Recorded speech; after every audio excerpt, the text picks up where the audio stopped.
সমুদ্রের জলে ভেসে থাকা এই বাদামি রঙের উদ্ভিদগুলো আসলে কোনো আবর্জনা নয়। এগুলো হলো সারগাসাম, বাংলায় যাকে বলা হয় সারগাসাম। এটি এক ধরনের প্রাকৃতিক ভাসমান বাদামি সামুদ্রিক শৈবাল, যা ক্যারিবিয়ান সাগর, বাহামাস এবং আটলান্টিক মহাসাগরের বিভিন্ন এলাকায় খুবই সাধারণ। সারগাসাম সমুদ্রের তলদেশে শিকড় গেড়ে থাকে না, এটি পানির উপরিভাগে ভেসে বেড়ায়। এর শরীরে থাকা ছোট ছোট বায়ু ভর্তি থলির কারণে এটি জলের ওপর ভাসতে থাকে।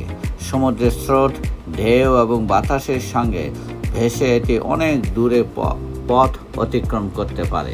সারগাসামের সঙ্গে আটলান্টিক মহাসাগরের সার্গেসো সি এর একটি বিশেষ সম্পর্ক রয়েছে।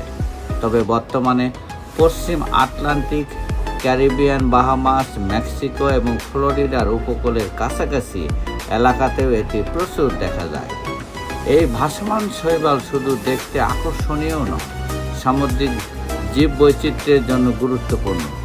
সারগাসামের মধ্যে ছোট মাছ, কাঁকড়া, চিংড়ি, সামুদ্রিক পোকামাকড় সহ বিভিন্ন প্রাণী আশ্রয় নেয়। অনেক প্রাণীর জন্য এটি খাবার এবং নিরাপদ আবাসস্থল হিসাবেও কাজ করে। সাম্প্রতিক বছরগুলোতে বিভিন্ন এলাকায় সারগাসাম বেশি দেখা যায়।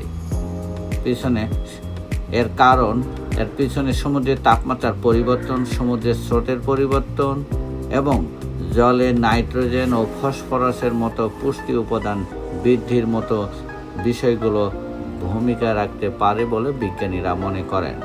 তবে সমুদ্রের ভাসমান অবস্থায় সারগাসাম সাধারণত মানুষের জন্য বিপজ্জনক নয়, বরং এটি সমুদ্রের প্রাকৃতিক পরিবেশেরই একটি অংশ। সমস্যা তৈরি হয় যখন বিপুল পরিমাণ সারগাসাম ঢেউয়ের সঙ্গে ভেসে এসে সৈকতে জমা হয়, তখন এটি পচা দুর্গন্ধ তৈরি করে। তাই সৈকত পরিষ্কার রাখতে অতিরিক্ত খরচ হয়। তাই বাহামাস, ক্যারিবিয়ান অঞ্চলে ক্রুজ ভ্রমণের সময় জলে এমন বাদামি রঙের ভাসমান শৈবাল দেখতে পাওয়া যায়।